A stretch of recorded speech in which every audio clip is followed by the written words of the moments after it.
মা, হাসরের ময়দানে কি? ওখানে কি হবে? আমরা কি করব? ওখানটা কোথায়?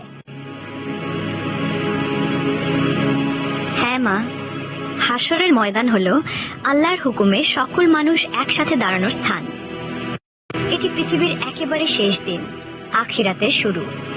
সেখানে সবাই তাদের আমল, কাজ ও ঈমানের ভিত্তিতে দাঁড়াবে। কোনো ধন, শক্তি বা পারিবারিক সম্পর্ক তখন সাহায্য করবে না। আমাদের ভাই, মা বা সন্তান কেউ পাশে থাকবে না। সেদিন আমাদের সাহায্য করবে আমাদের নামাজ, দোয়া ও ভালো আমল। মা, আমরা কি করব? আমাদের কি হবে? মা, আমরা কি সেই জন্য এখন থেকে প্রস্তুতি নিতে পারি? নবী সাল্লাল্লাহু আলাইহি ওয়াসাল্লাম বলেছেন, বুদ্ধিমান সে যে আখিরাতের জন্য প্রস্তুতি নেয়। আল্লাহ বলেন, যারা সৎকর্ম করবে তারা জান্নাতে প্রবেশ করবে। আমাদের কাজগুলোই আমাদের আশ্রয়, আমাদের হেফাজত। অবশ্যই মা, আজ থেকেই আমরা আমাদের নামাজ ঠিকভাবে আদায় করব, দোয়া করব, মানুষের সাথে সদাচরণ করব এবং আল্লাহর পথে ভালো কাজ করব।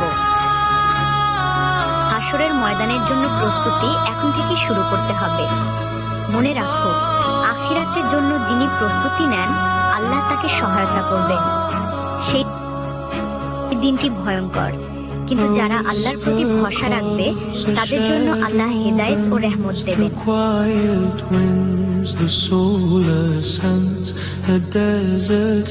আমরা শুধু আল্লাহর দয়া ও নিজের আমলের মাধ্যমে সেই দিন পার হতে পারি।